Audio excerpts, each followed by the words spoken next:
2019 gi athengbada Wuhan lab ta researcher sing nakhibagi pau mapung phana aran bani haina China na phongdokre coronavirus na China gi Wuhan city da thoglakhiba amasung malem gi akoibada sandokhiba dugi hek mamangda China gi city adu da leiba researcher ahumna masa narakbadagi hospital da satki haiba pausing adu mapung phana aran bani haina ngarang China na mawa laukhidre 2019 gi athengbada mayai thangba Chinese city adu da coronavirus ki laina naduna ahan boina sikiba sing adugi matungda pathogen aduna miyoi million 3.4 hena hatuna amasung national economy sing mang takhanduna malem da leiba khudingmakta nahan khrabane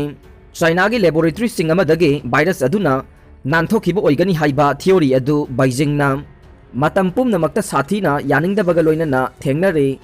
Wuhan Institute of Virology dagi researcher ahum COVID-19 amasung common seasonal illness animaki layong singdagi November 2019 dagi hawna fawba nakhi haina US intelligence report ama paladuna Wall Street Journal na nongmaijing numit haiki China na Wuhan da pneumonia gi laichet ama leire haibasi December 31 2019 da World Health Organization WHO da phongdokhi ningthauka numit ki pausing adugi matang da hangbada Foreign Ministry gi wangangloi Zhao Lijiana makhoi adu mapung phana sumdabani haiki Institute adu dagi statement amagi matungin na December 13 2019 gi mamangda makhoi kanamata COVID-19 da expose tawde amasung makhoi gi staff amasung graduate mahiroi singi marakta zero infection record ama laiki haina mahakna paumi singda haiki Chinese authorities gi matungin na adum oinama coronavirus adu study gi damak lab adu da purakhi adubu virus adu lab adu dagi leak oikhibani haiba theory adu de hanagi US President Donald Trump gumba kharana sandoklambani haiki WHO amasung Chinese experts singi apunba study amana Wuhan da sayol mari leiraba tungda March thada sigumba explanation ase yamna sathina oiramningai leite haiki virus adu animal ama oiramba yabada sekpi amadagi haujik phawbodi masak khangba ngamdriba animal gi kuthangda miyoibasingda natural transmission tawrakhibani haiba mayamna yanariba theory adu experts singna yakhi card paidabasingsu cheng phanghanaba keji ahum yenbani Dr. Y Radhesyam Supham nompham leitraba matamasida punna hingminanabagi wakhalonda napsagi card paidaba miyoisingsu cheng phanghanabagi damakta PMJAY gi cheng keji ahum yenbani haina Hianglam constituency gi MLA Dr. Y Radhesyam na phongdorokle constituency asigi tongan ba mafam kharada PMJAY gi cheng keji manga yengadavada supnagi keji ahum khakta yele haina wakalagli ba sigi matangda MLA gi yumda pangthokiba paumi singa unaba amada MLA na wafam asi phongdokibane MLA Radhesyam na hai haujik state asida COVID-19 gi laina laichet asina mipum khudingmakta achoba saitheng ama piri asigumba matam asida prime minister na me amadi June tha ani asigi miyam gi awaba sigi yenglaga napsagi card holder singda lemna cheng pinaba thaurang tawri adubu state asigi oina yamna laibak thiba ama oina hana napsagi card holder oiramba miyoi kaya masa khangdana Aadhaar link asoiba leibadagi kaglaktuna hana phanglamba chengi chang adudagi angakpa phangna hanthana pirakhre masigi manungchanna Hianglam constituency gi oina su hana card pairaba miyoi kaya handagi cheng pirakpa sida yauroktre asoiba si semdokpada matam khara changkhigadaure loinana asoiba sina miyoi kaya cheng phangloidaba amade card phangba yaraba imung kaya card phangdriba amasung mipum khudingmakna thengnariba awaba sigi yenglaga pirakliba keji manga ase sahi manga gi angang dagi hauraga seng asi miyoi amada tha amagi keji ahum oina yena ba thaurang tawbane MLA na makata na hai cheng keji ahum yenba ase Manipur gi oina Hianglam constituency khakta natte constituency ayambada hairiba system ase handaki thani asigi oina chatnari maramasina constituency asigi miyamna cheng keji ahum pibada lana uba adu tawbiganu mahaki maikei dagi MLA ama oina mamangi chahigumna sel puthoklaga open market sel OMS dagi cheng leiraga awat patseng haplaga yengadaba adusu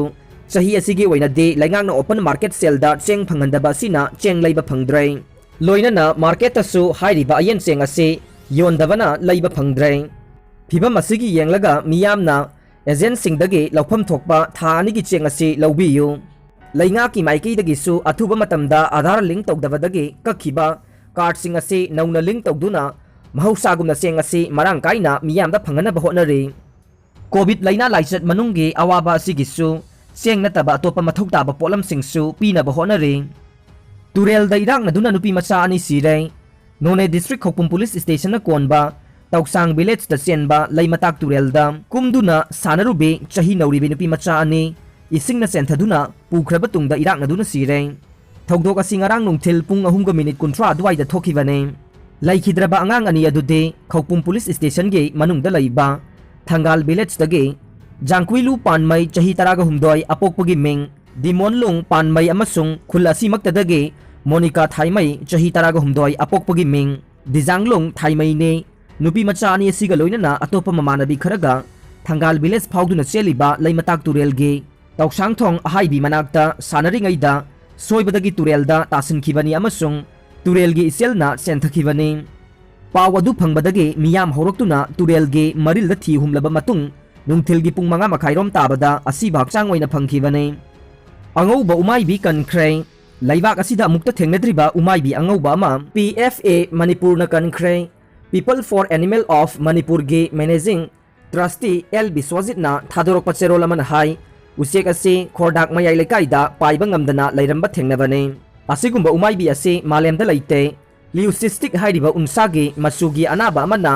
असुमना ngahonbane उसेक असे ngakna फजै ममित खक्तमक मुरगा अतै मसागी लेमहौरिबा सरुकसिंगना ngौबने उमाइबी मखल असे Biolife institute of India गे scientist doctor सुरेशना brahminy kite ओइगनी हाइरे ब्राह्मिनी काइटा असुमना लिउसिस्टिक ओइदुना ngौबा से अमुक्ता थेंगनद्रे अतांगबनी हाइरे उसेक असे मसा सोनबा पाइबा ngamdaba amade matusing phibam sokpana people for animal Manipur गे शेल्टर द थमले उसेक असे इसिंग लैबा मफमदा nga amadi waikhu saduna hingba makhalne masi India amade Australia दा फंगबा उसेकने मतुगी अमोन बसरुक सिंग याउदना थेंगनरिबा असे कनागुंबना युमदा फादुना योगलंबा नत्रगा महिंगना ओइबा याई नत्रगा अतोपा मपांगसिंगना मचु मानदबदगे चिकपा ओइरंबा याई हाइरे लिपस्टिक हाइरिबा अनाबा से उनसागी मचु लेपलिबा मेलानिन चांग मानदबदगे मचु ngौबदु खंगनै खोरडांग मयाई लेकाई इम्फाल ईस्ट के निंगथौजम नवचंद्र कौबा अमना महाकी ngaगी फाम मनाक्ता पाइबा ngamdana लैरंबा थेंगनबनी हाइरे निंगसिंगबा याबदे खोइनिंग अमा ममांगदा हैरोक्ता अमदे कैबुल लमजाउ नेशनल पार्कता संगाई अमसु असुमना ngौबा थेंगनख्रबने चाइना दा ngarang मियोई 15 कोविड पॉजिटिव ओइखे नोंगमगी ममांगदा कोविड 19 ना मियोई 19 नाखिबदुदगी हंथरकलगा ngarang मे 23 दा चाइना ना सुपनगी मियोई 15 ख कोविड पॉजिटिव ओइखि हाइना नेशनल हेल्थ अथॉरिटी ना ngasi फोंगदोखरे नेशनल हेल्थ कमीशन ना मखोइगी नुमित खुदिंगी ओइबा बुलेटिन दा अनौबा अनाबा सिंग अदुगी मनुंगदा अनिदे अनहुई कौबा सेंट्रल प्रोविंस तगिने अदुगा अतै अनाबा सिंग अदुदे मपान लैबाक तगी लाकपा सिंगनि हाइखि हौजिक चाइना की अपुनबा केस 93 गा सुपना तरुक अमसुंग अपुनबा सिबना 4 गा 453 लेंगदना लैरे राजस्थान दा चही 10 फाउबगी मनुंगदा लैबा अंगांग 3,500 पॉजिटिव ओइख्रे कोविड 19 की अनिसुबो वेब असिदा राजस्थान दा चही 10 की मखादा लैबा अंगांग 3,500 हेना अमदि चही 10 गा माथोइदगिना 10 फाउबदा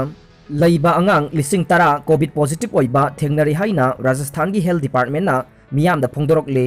एजेंसी दगी फंगबा पाउना मखाताना हाई राजस्थान दा हौकिबा निंगथौकाबा नुमित खक्तदा मियोय 3,413 कोविड पॉजिटिव ओइबा थेंगनदुना